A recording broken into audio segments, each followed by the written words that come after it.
GPS News, news for exactly where you are. I'm your host, Eric King. And I'm Daryl Geddes, and these are some of the top stories for this week. We have some very important news regarding the stock market's negative reaction to a strong jobs report this week, and a fun story out of the Northeast about a winter tradition that's still going strong.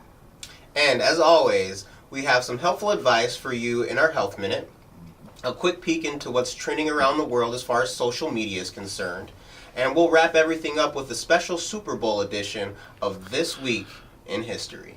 U.S. stocks fell sharply on Friday after a stronger than expected jobs report sent interest rates higher. The Dow Jones Industrial Average dropped 666 points to close at 25,520, capping off the index's sixth largest decline ever. What's the Dow Jones Industrial Average, you may ask out there? It's an index that kind of shows the 30 largest publicly owned companies in the United States and how they've traded during a standard trading session during the stock market. So in layman's terms, how are the big boys doing?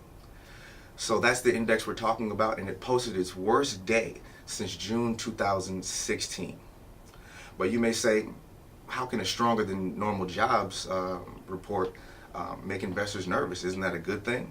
Well, for the everyday person like you and me, hearing that the U.S. economy added 200,000 jobs in January and that wages rose 2.9% would seem like a good thing for everybody, right?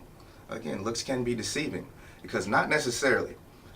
The economy, aka our wallets, as that increases and we start doing better, the interest rates that the Federal Reserve will allow, those start to rise.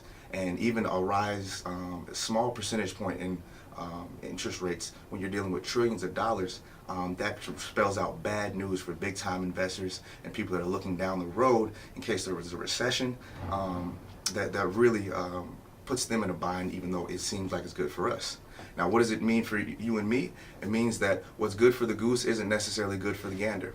We're like a big game of tug of war between what's good for our pockets and the here and now, and what's good for our retirement savings down the road, the options that our federal government will have to relieve us if there's ever any recessions or an economic turndown, which of course we know is always a possibility. So something's got to give, but at the end of the day, it's not a matter of if, but when. You know what time it is. It's time for your Health Minute. Today we're going to be talking about 3 natural ways to look younger. First, we're going to look at exercise. Exercise prevents gray hairs as it reduces stress. It also prevents free radical damage, which is one of the main things that causes you to look older. Second, we're going to look at intermittent fasting.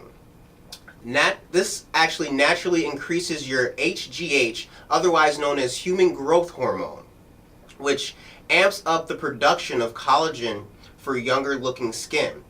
It also tells the cells in your body to repair themselves to make a newer, much healthier cell to prevent aging. Lastly, we're going to look at having more sex. That's right, having more sex. Having sex at least 3 times a week can make you look up to 10 years younger. Remember, it has been proven that having more sex can help you live longer. That's it. That's all I got. Yeah. Now for a bit of fun out of the Northeast. I know many of you have heard of Groundhog Day, especially if you're a fan of Bill Murray and the 1993 comedy by the same name, but you probably really don't know much about it if you haven't given much thought otherwise. But to keep it simple, there's a tradition every year where a high-profile animal belonging to the squirrel family called the groundhogs, they're turned into a novelty weathermen, so to speak, who emerge from their winter burrows to tell us exactly how long winter will be. So now the legend, the myth, whatever you want to call it is, now if they come out of their burrow and they see their shadow and then they go back into their burrow, that means that there's going to be 6 more weeks of winter. However, if they don't see their shadow and they come out, then spring is just around the corner. No pressure, right? But we did have a little controversy going on this year because we had some conflicting reports. And a report out of Reuters entitled "Groundhog Phil predicts more cold weather. Chuck says spring is coming." Who's Phil, you say? Phil is a weather forecasting groundhog out of Pennsylvania who on Friday emerged from his burrow, saw his shadow, and went back in. And so, therefore, according to his prediction, 6 more weeks of winter. Despite his rival Staten Island, New York, groundhog saying that spring is coming, he came out and said, no, sir, spring is just around the corner. Now you can imagine after Phil's prediction was delivered at 7:20 Eastern time, it was met with a whole bunch of mix of groans and jeers and things like that as the thousands came out Friday to see what the rodent had in store for them, just 80 miles outside of Pittsburgh. But again, Chuck, on the other hand, our New York groundhog, he came outside, didn't see his shadow, and said, hey man, the coast is clear, and instead predicted an early spring. Now, seeing as we endured record-breaking freezing temperatures, especially here in Minnesota, and as unusually powerful, winter storms called bomb cyclones have, hit us, I think it's safe to say that although we've got a lot of love for Phil over there in Pennsylvania, we're all on Team Chuck right now. Today we're going to talk about suicide, and suicide rates are actually on the rise. The suicide rate has risen by quarter to 13 per 100,000 people in 2014, 10.5 per 100,000 in 1999. It's not just confined to one age group, one race, or one gender. However, the younger generation, ages 10 to 16, have been experiencing the largest percentage of increase, tripling over 15 years from 0.5 to 1.7 per 100,000 people. If you're wondering if someone around you is a candidate for suicide, some of the warning signs include, but are not limited to, if they're depressed or in depression, anxiety, irritability, agitation, or rage. If in their speech they're talking about killing themselves, feeling hopeless, having no reason to live, being a burden to others, feeling trapped or in unbearable pain. If you're noticing these symptoms, do not leave that person alone. Remove any firearms, alcohol, drugs, or sharp objects that could be used in order to facilitate a suicide attempt. Also, please call the U.S. National Suicide Prevention Lifeline at 1-800-273-TALK. That's 1-800-273-8255. And take the person to an emergency room or seek help from a medical or mental health professional. We have a very special edition of This Week in History, our Super Bowl edition, because as many of you can guess from our background, if you don't know us, we're broadcasting here in Minneapolis, Minnesota, the site of this year's big game.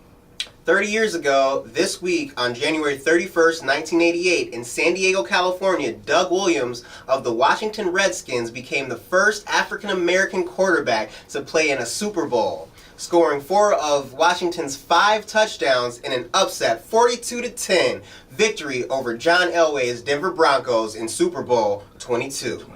30 years ago, long time ago, but it affects us today, definitely. Denver was favored in the game to win, and it started off very strong as star quarterback John Elway, we all kind of know him, threw for 56-yard touchdown on the team's very first play from scrimmage. So started off, it wasn't looking pretty good for him, but by the beginning of the second quarter, the Broncos were ahead 10-0. All that changed, however, when Williams and the Redskins began to obliterate the Denver defense, scoring 35 points in the quarter, the most points ever for any single postseason quarter in NFL history. And Denver never recovered. This, of course, went down as one of the many Super Bowl losses for John Elway before he finally got his. But as the Redskins scored once more in the second half to put the final score at 42-10.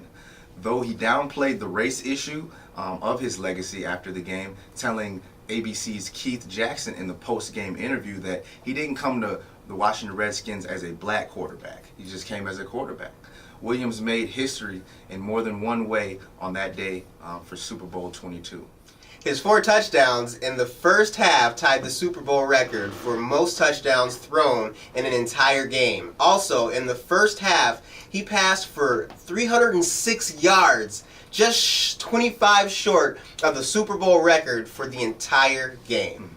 Now, we may take it for granted to see people like Donovan McNabb, Colin Kaepernick, Russell Wilson, Cam Newton, among others, in the Super Bowl leading their teams out there. But without Doug Williams' win 30 years ago, they may have never really got the shot to be taken serious as potential Super Bowl winning and franchise quarterbacks that they are today. So thank you, Doug Williams, and this has been this week's very special Super Bowl edition of This Week in History.